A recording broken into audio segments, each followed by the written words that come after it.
Welcome back to TalkTensors. We love to break down machine learning research here, and today we'll do a deep dive into a paper that really gets at a question I've been thinking about a lot lately. Like, how do we really know if these powerful AI systems are actually safe and effective, out in the real world? Yeah. The paper is called Toward an Evaluation Science for Generative AI Systems. Okay. It's got a pretty impressive author list, people from Google DeepMind, UC Berkeley, Microsoft Research, the whole gang's here. Yeah. Sounds like a good one. Yeah.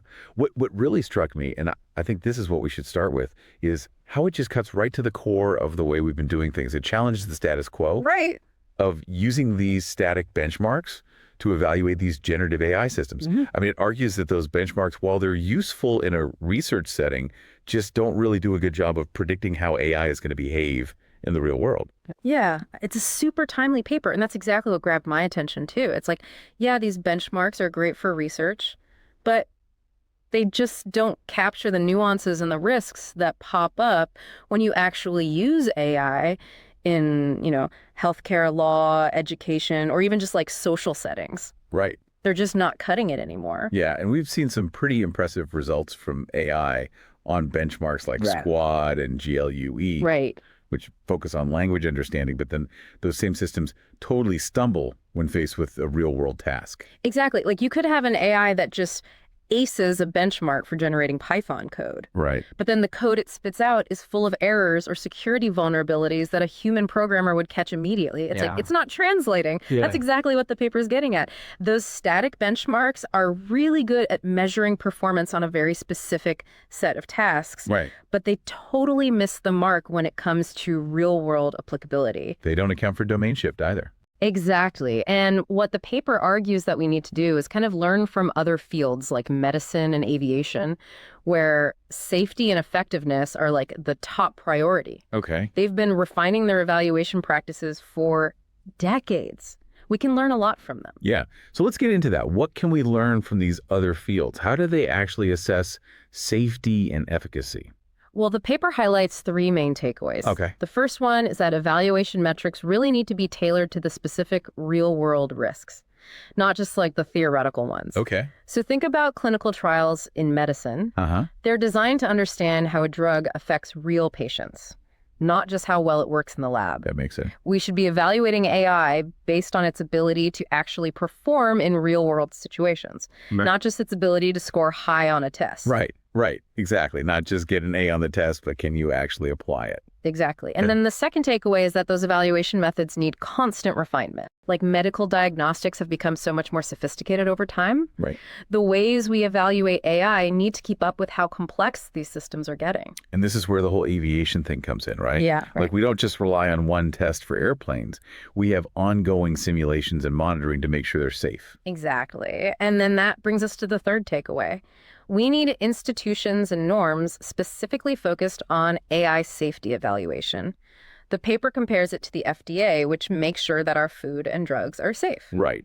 Imagine if we had something like that for AI, an FDA for AI. Wow. That's a big idea. Yeah. I can already see some challenges with that, especially because AI is evolving so quickly. Like, how do you even design evaluation methods that can keep up? Right. It's not like testing a new drug. Yeah. AI is always changing. Yeah, and that's one of the big challenges that the authors point out. AI systems, especially generative AI, are often open-ended and adaptable. Right. That makes it hard to define fixed evaluation metrics. Right. And they're also stochastic, so their output can change, even with the same input. Exactly. So it adds another layer of complexity. It does. And then you've got the whole issue of trying to evaluate the long-term impact of AI systems. Like, how do you understand how AI is going to influence human behavior, social structures, even the fabric of our society? Yeah, it's a lot to think about. It's daunting, but the paper stresses the importance of longitudinal studies. We need to watch these systems interact with humans over long periods of time to get a real grasp of their full impact. Yeah, like how social media algorithms work. Yeah. Like, we didn't really understand their influence until we had years of data on how they were shaping behavior online. Exactly. It takes time. So this is all very resource intensive. Yeah. Like, we're talking about a fundamental shift in how we approach AI evaluation. Are there any groups out there trying to do this kind of work? There are a few promising initiatives, like the open source platform Hugging Face has an LLM leaderboard. Okay. It promotes transparency and standardized evaluation. And then there are organizations like the UK AI Safety Institute and the US National Institute of Standards and Technology. They have a program called ARIA. These are steps in the right direction, but we're still in the early stages. So a lot more work to be done. Yeah. This paper, though, it really lays out a roadmap for how to build a more robust and ethical evaluation science for AI. It does. It's a good starting point. Speaking of thought-provoking stuff. Yeah. It's time for our Novel Notions segment, where we kind of take the paper as inspiration and explore some out-of-the-box ideas. So this paper got me thinking, what if we took the idea of crashworthiness from the car industry and applied it to AI? Okay. I like where you're going with this AI crashworthiness. Yeah. What do you think? Tell me more. Just like car safety evolved to consider not just the driver, but also pedestrians and everyone else on the road. AI safety needs to consider all stakeholders. We need to think about the potential collisions AI systems might have with individuals, communities, and even society as a whole. So we're not just talking about preventing AI from causing harm directly. Right. But mitigating unintended consequences and those ripple effects. Exactly. So what would evaluating AI crashworthiness even look like? That is the question, isn't it? And I think that's where things get really interesting. Yeah. How do you test for something like that? That's what we need to figure out. It really is the question. How do you test for AI crashworthiness? That's where things get really interesting. To start, I think we need to shift our thinking a little bit. Instead of just looking at how AI performs on its own, we need to think about how it interacts with everything around it, the humans, the institutions, the social norms, all of it. So we need to start thinking about AI safety more systemically. Exactly. But how do you translate this idea of crashworthiness to something like AI? It's not like we can just set up crash test dummies for algorithms, right? Right. We need new tools and frameworks to really evaluate those complex interactions between AI systems and the human world. This is where the paper's emphasis on longitudinal studies becomes super important. We need to see how these systems actually behave in real-world environments over time. It's kind of like the difference between studying a lion in a zoo versus observing it in its natural habitat. Oh, I like that. You get a much richer understanding of its behavior and its impact when you see it interacting with its environment. That's a great analogy. The zoo enclosure in this case would be like our traditional benchmarks. It's controlled, it gives you some insight, but it doesn't capture the full complexity of how AI operates in the wild. So how do we go about conducting these longitudinal studies in a way that's both informative and ethical? I mean, we're talking about observing systems that are part of people's lives.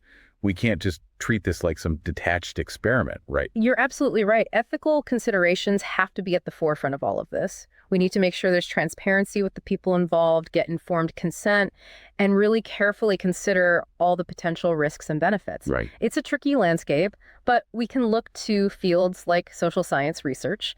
They've been dealing with these kinds of issues for a long time. Yeah, that makes sense.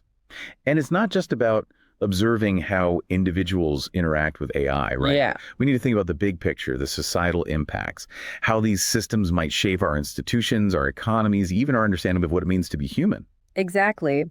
Yeah. Like, how might AI make existing inequalities worse or even create new ones? How will it affect political discourse, access to information, the distribution of resources? These are huge questions that require a multidisciplinary approach. It's not just computer scientists and engineers, it's social scientists, ethicists, policymakers, and just regular people all working together. It sounds like the paper is pushing us to move beyond just computer science and look at AI evaluation from a much broader perspective. It is. The authors are calling for a whole new kind of evaluation science for AI, one that recognizes how complex this interplay is between technology, society, and human values. They say this new evaluation science needs to be as adaptable and dynamic as the systems it's trying to assess. So it's not about having some set list of metrics or a checklist. It's about developing a framework for understanding how AI evolves and interacts with the world, a framework grounded in both the technical side of AI and the social contexts. Exactly. We need to be constantly adapting and refining how we evaluate as these systems become more sophisticated and ingrained in our lives. This brings us back to the idea of dedicated institutions for AI safety. If we're going to do all of this, we need the infrastructure to support it. We do. We need institutions that can support long-term research, collaboration across different fields, and the development of standards and guidelines for ethical AI development and deployment. I mean, there are groups like the UK AI Safety Institute and the US National Institute of Standards and Technology working on this. But it seems like we need a much bigger, more coordinated effort. I agree. The stakes are incredibly high. If we want to harness the power of AI without letting the risks get out of control, we need to figure this out. This conversation has definitely given me a lot to think about. It feels like we're at a turning point with AI, and how we approach evaluation is going to be huge in determining where it goes from here. I couldn't agree more. The decisions we make now are going to have a lasting impact. Now, ready for some novel notions? Absolutely. Let's hear them. We've been talking about AI crashworthiness conceptually, but how do we make that into something concrete, something we can actually act on? What are you thinking? Well, we've been talking about this idea of AI crashworthiness, but how do we actually make that practical, something we can really use? One thing the paper brings up is developing what they call dynamic and interactive evaluation methods. So going beyond those static tests and really trying to get at how these AI systems behave in real time, how they adapt to changes and user input and all that. So instead of just giving the AI a bunch of data and seeing what it does, we create these dynamic testing environments that can mimic how unpredictable the real world is. Exactly. Think about things like red teaming. That's where security experts try to actively break a system to find weaknesses. Oh yeah, I've heard of that. We could do something similar with AI, like throw unexpected inputs at it, adversarial attacks, changing scenarios just to see how it adapts and if it shows any harmful behavior. It's like an obstacle course for AI. Push it to its limits and see if it cracks. I like that. And as AI gets more integrated into important stuff like healthcare and finance and transportation, these kinds of stress tests are going to be super important. The paper also talks about adversarial training, where you actually train the AI to withstand attacks. Right. It's like giving it self-defense classes. Prepare it for the bad guys. But even with all that, are there still going to be limitations? Like, how can you possibly plan for every scenario or know what the long-term effects on society are going to be? That's where ongoing monitoring comes in. We have systems for monitoring the safety of airplanes and power plants, right? We need to develop similar frameworks for AI. Collect data on how it's being used, look for potential problems, and then keep updating our evaluation methods based on what we see in the real world. So it's not a one-time thing, but an ongoing process. Always learning and adapting. Exactly. And this monitoring can't just be the responsibility of the people who created the AI. We need users, policymakers, ethicists, the public, everyone to give feedback and help shape the evaluation process. It's such a big change from how we usually develop technology, like moving away from experts in a lab deciding what's safe to more of a collaborative approach. It is a shift. And it won't be easy, but the paper makes the case that this collaborative way of doing things is crucial because of all the ethical and societal issues tied up with AI. We've got to get people from different fields talking to each other and create opportunities for learning and sharing knowledge. This all goes back to that idea of dedicated institutions for AI safety that we were talking about before. If we're serious about doing all this, we need the resources to make it happen. Yeah. We need institutions that can support research, collaboration, and set standards for ethical AI. And they have to be independent and transparent, not influenced by industry or government. So it's a big challenge, but one we can't ignore. This paper has really made it clear that how we think about evaluating AI needs to change. It's not just a technical question. It's a societal imperative. And it's an ongoing conversation. AI is always evolving, so how we evaluate its safety and its impact on the world has to evolve too. This paper is just the start of a much bigger discussion. Well said. And that about wraps up our deep dive into this paper on AI evaluation. To all our listeners out there, we hope this is giving you some food for thought. The future of AI isn't set in stone. It's something we're shaping right now with our choices and actions. So stay curious, stay engaged, and let's keep pushing for an AI future that benefits everyone.